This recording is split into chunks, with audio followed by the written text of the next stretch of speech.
Ассалаумағалейкум достар, сендермен мен Нұржан KZ. Мен оралдым достар, мен ютубқа оралдым қайтадан.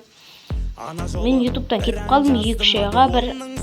Сосын қайтып ютубқа оралып жатырмын. Сосын қайтадан мен летсплейді бастаймын деп шештім.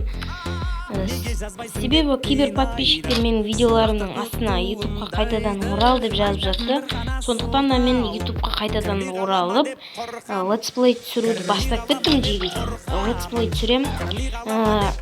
Жақында жеге менде 350 подписчик болғанда что купить школьник болады. Соған тезірек жазылыңыздар жеге, тезірек жазылып лайк басыңыздар. Мен осы ютубқа оралғанымды айтқым келіп тұр. Келесі осы видеоға егер 20 лайк жиналатын болса, сіздермен бірге мен рейтингте бір катка ойнайтын болам, бір катка рейтингте топ алып беретін болам сіздерге. Ал ендеше барлықтарыңыз сау болыңыздар. Келесі видеода көріскенше давай.